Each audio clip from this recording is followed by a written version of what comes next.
Biggest regrets from buying this house? Over $10,000 just from people knocking on our door selling product. Or you guessed it, today we're talking about home buyer's remorse. Is buying a home the key to financial freedom? Or is it just another way that you can be stuck in the same place forever? Let's watch these videos and find out. Many millennials regret buying homes. This is why it's important for you to run your numbers so that you don't end up house poor. Let me show you what I mean. What you can qualify for and what you can comfortably afford is sometimes two different things. So if you make $100,000, the typical debt to income ratio a lender is going to use when qualifying you is about 40%. That gives you $40,000 divided by 12 months, gives you a monthly allowance of $3,333 if you have no debt. So you could buy probably around a $400,000 house. Your payment would be around $3,300 and you would just qualify and you'd be celebrating. But the next step you must take with your family is, what is your take-home pay?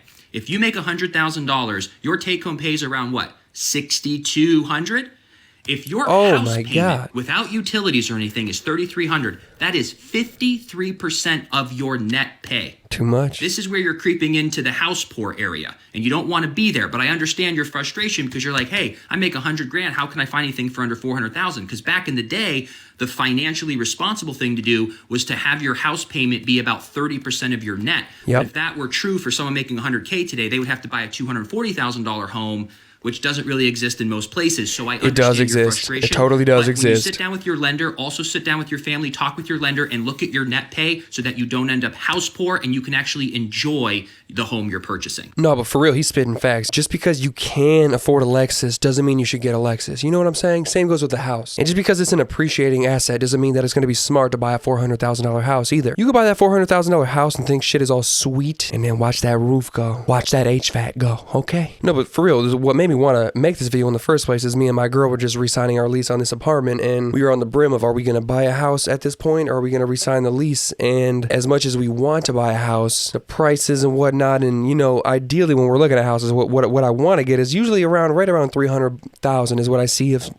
houses I like, okay, and houses I could see myself living in for an extended amount of time. But what I can afford is more like, you know, 210 to, you know, 250 area, and that's very real, and they're out there and they're possible, but they're popping up and going really fast. So you got to know that when you're ready to buy a house, you got to take that shit serious and hop on a good offer when it comes around. Bank tried to tell me I could afford a $325,000 home, and I still bought a $135,000 house that needed some minor work and has been the best decision that I've ever made. Now, when you say 135, that's kind of non-existent. If you're looking at 135, it's going to be in a trailer park. It's going to be a trailer in a trailer park. Even though it is in fact a property and it is somewhere you live at, I don't think that's an appreciating asset. 40% of your income is just way too high to be comfortable, especially in the current economy. Transparency post.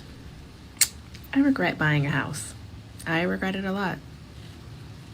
If I could go back to January 2022, I would tell that girl, do not. Just find another apartment to move into, because doing all this shit that I have to do for this house and all the unexpected costs, high dollar unexpected costs that I keep running into, to be handling it by myself, is ass. So to all you young women who want to go out and buy a home, I encourage you to really think about it. Talk to some people and really see the ins and outs. I mean, it always sounds good. Oh yeah, your mortgage is only going to be $1,000 until they reevaluate your property taxes. Ooh. And that bitch goes up $200.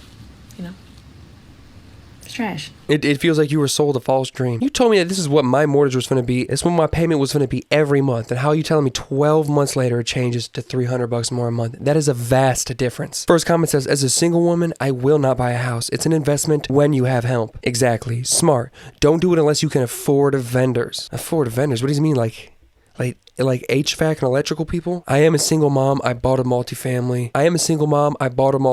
The tenants pay my mortgage. That sounds awesome, but it is tough to make that work, okay? To begin that whole process, that's a little tough. Maybe you bought at the peak of what you qualify for. That's where the struggle mostly is at. I qualified for a $350,000 house last year, so I bought a $250,000 house instead, and it's been a total blessing. Someone says still cheaper than renting. Yeah, you say that after you buy a $30,000 roof. Come back to me and tell me it's cheaper than renting. I sold my house and moved into an apartment. I hated being a homeowner. I love my apartment in the city. Some people are just like that, man. You gotta know who you are and what it is you want out of life. I'm having a little bit of buyer's remorse with our house. We bought about a $500,000 home. Okay. And we make about $10,000 every month. Okay. How much is your Jesus. mortgage payment? $4,000. How? Okay. Yeah. That's why you're feeling that. You're about 40% of your income. And we would suggest that you be somewhere around 25%. Are both you and your husband working? Yes, I'm a virtual First comment says, LOL, 25% in this market is impossible. Well, it depends on how much you make and what the house is worth. I know it's a lot harder than it once was, but if you follow that rule, watch your house payment be actually relatively not stressful to you. And if you don't follow that rule, watch your house payment be kind of stressful month after month. If you make $10,000 a month and your mortgage is $4,000, why is $5,000 not enough to live off of? Where's the other $1,000 at too that you didn't equate? It was $6,000, my friend. People's expenses move up as they make big salaries like that. It's tough for somebody to say, yeah, look at all this money I have and look at all this money I don't spend. Most people say, look at all this money I have and look at all this money I spend. My husband and I, we bought our house in 2022, and we're going to share with you guys one of our biggest regrets from buying this house. And there's a lot. Yeah, there's a lot. Just one main one. One main one? This is emotional. I thought you said this is emotional. Buying process. I think it has to do with like after, and that was saying yes to like almost every single person that came to our door selling like their product. Jesus. That was like the worst thing ever, and I honestly regret every single purchase. Honestly. So how much in debt did you get because of that? Over $10,000 just from people knocking on our door selling A product. what? And we... See, I grew up in the suburbs, so I knew at a young age, you better turn those fucking solicitors around. My parents would be like, you can't open the door unless it's a solicitor, so you can tell them to get the fuck away from here. Almost in debt like another $3,000 on top of it for certain cameras. And I'm happy that we did not go through with it because I honestly just regret every single thing, honestly. For me, I think one of the biggest regrets is putting such a big down payment. No, hell yeah. Like, I feel like there's ways around it. Like, I mean, yeah, the first time home buyers one. There's that one we could have used. But I feel like we put such a big down payment down just to have still an FHA loan instead of having the conventional loan. Like, I just feel like we didn't speak up for ourselves enough to, like, push for a conventional loan when we deserved and we should have gotten a conventional loan. Like, we should have had a conventional loan for how much that we put down. So, yeah, I think that. And another one, basically what comes with that is, like, not having a realtor that, like, speaks up for you.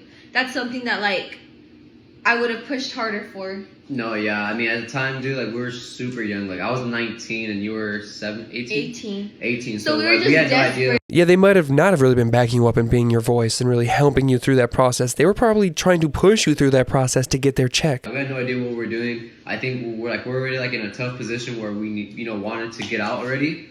So we just wanted the house as fast as we could. Yeah. So it was like really like. We just did whatever to get a house. But I regret waiting like 2 more months when we could have put nothing down. No, for sure. And had saved so much, tens of thousands of dollars. I became a homeowner at 22 years old, and I instantly regretted that shit, bro. I'm not gonna lie. I'm gonna tell you why I regretted it though. So I ended up putting $78,000 down on my house, right? And once you get your house right, you become house poor. Okay, now everybody's not gonna be house poor. I was house poor. I'm speaking from my experience, bro. I'm young as shit, buying a house. I'm house poor at this point. I'm like, damn. You know what I'm saying? I did not really gauge all the maintenance that it took to take care of a house. Mm-hmm. On top of that, I had to put work into the house. They sold us the house, right? Sold the house with mold in it. How did I not know it was mold in it? Did you not get an inspector? Yeah, I had an inspector. This is what these dirty, nasty, gritty people did. Scantless, right? They painted over the mold so thick that the detectors couldn't get it. And it didn't even smell like mold down there, nothing. It was all dry, right? So I had to go in, get the walls chopped out, get the house waterproofed, whatever that came up to. So this is just more stuff you got to come out of. But all in all, I would say that I really regretted it once I figured out how much the maintenance was. You had a trash realtor, unfortunately. That person needs to educate buyers on the maintenance and make sure you hire good inspectors. Yeah, but at the same rate, if the realtor is telling me to hire an inspector, I'm almost positive to not listen to them. That's like the police hiring themselves to overwatch their own investigations. You're supposed to have an outside company, okay? If they're telling you this person is going to get that house inspected properly and get it sold, because they're just going to get it sold. They're not going to actually inspect the shit. I would say don't listen to them. Hire your own inspector. Hire somebody who doesn't know that realtor whatsoever. Put me in a depression. It put me in a pretty deep depression. Damn. Survivor's guilt, survivor's remorse of like feeling like it's going to be snatched away. Feeling like, yes, I have it, but how long do I have it for? It's trauma. It's definitely trauma. I had to sit and question and ask myself why am I in this house with my family and with the people that love me, and I'm surrounded by love and I feel alone. This is 2 weeks ago, so this ain't like damn. Years. Right. It's like recent. And it just, so we sitting on almost 2 acres of land. Damn. And I vividly, again, a week ago, standing in the backyard, like, whose is this? Like, it's one of those things where it's like, you don't believe you earned it and you don't believe you're worthy enough of it or for it. But other people and God deems you worthy enough. And just finding that self-worth and finding that self-confidence and being, I'm always thankful, but for me, it was like, this ain't mine. But then once I start seeing our stuff roll in and I start like seeing my kid, what really changed it for me and brought me out of depression, my daughter just learned how to ride a bike for the first time. Damn. She got out of space. I'm teaching her in the backyard how to ride the bike, and we got a hill in our backyard. Hell yeah. And when I say 2 acres, it's just... Yeah, that's crazy. So literally becoming successful and doing well for himself made him feel bad. Why me? Why? First comment says, I had no idea this was reality for some people. My husband's father was homeless when he passed before we knew each other. And years later, he told me he felt guilty that he had a home. I never would have known. I actually bought a multi-family generational home with my parents. It is large enough for my kids to play, have birthday parties, and run around. 2 sides of the house are completely different with all living quarters there, and the only shared area is the kitchen and the laundry room. I put in $50,000 Makes sense. Closing and realtor fees, and they put in their half. So we met 50-50 on closing. So the drama is that they woke up one day, they just don't want to live with kids anymore. We're just overlapping in issues that aren't cohesive or positive to raise kids in. It's laced with a lot of cursing verbiage, telling my kids, I don't give a fuck what your mom said. This is my house and my rules, even though we all paid to live there. So I guess it circles back to that saying, too many chefs in the kitchen. I hate that we were pushed out, but at the same time, I know this can be the best thing for us. It says family compounds work better when everybody has their own house on their own land. Well, who has enough money to pull that off? Not many. Not many at all. It says the parents could have moved out. Yeah, that's probably would have been what I would have aimed for. But at the same rate, if you're sitting in there with your kids and their grandparents are popping off at them all the time, well, what point are you going to make your kids just keep dealing with that? And what point are you just going to leave the house and go figure something else out? But yeah, that's a shame. That probably seemed like a great reality for a while there. And then it probably just slowly but surely crumbled apart. To be honest, sis, they owe you $50,000. My guess is they probably bought them out of the $50,000 and they probably are paying her off for her money. That's why they say don't do business with friends and family, okay? That, even though it doesn't seem like business, it is a form of business, and you're now a part homeowner with your family, okay? You're not supposed to do that with them.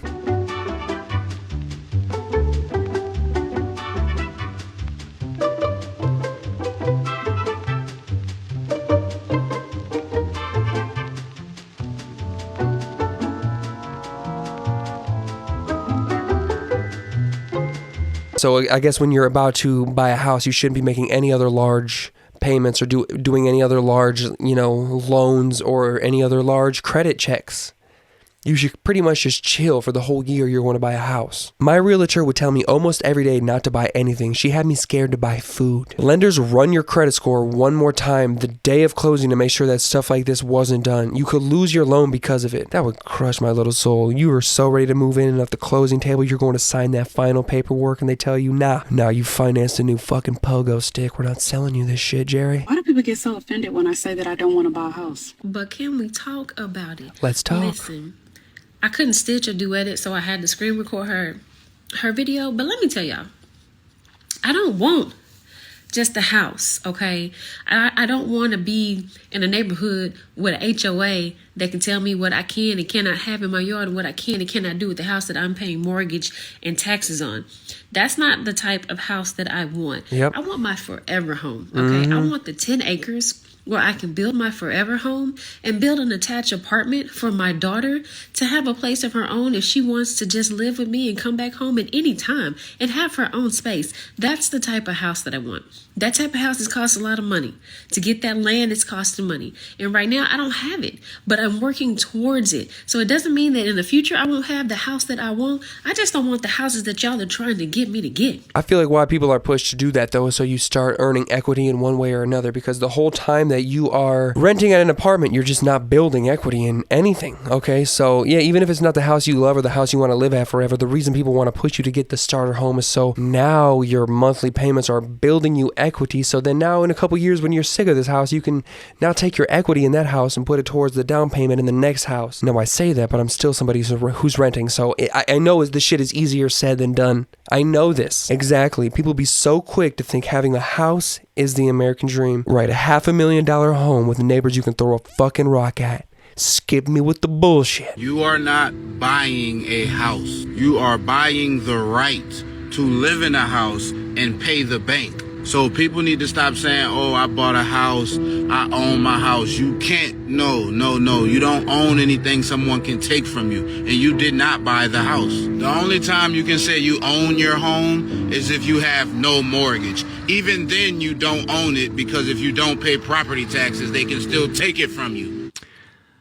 And he's probably sitting in a car that he has financed as well. He probably has a car loan on that, and he's not the owner of that car. But a car is a depreciating asset. Unlike a home where you actually build wealth with home appreciation and paying down the mortgage, you can gain equity in that property. So I just think it's bullshit that these people are coming on TikTok or Instagram and they're saying shit like this, trying to persuade you not to buy a home. This I'm still buying misconception of people saying that you don't own something, especially when it comes to if you have to have a loan, like the bank owns the home. Well, actually, you have a deed of trust when it comes to purchasing. When you sign a promissory note to the bank that is going to say that you are going to repay the mortgage on this note, and you have a deed of trust saying that that is your home.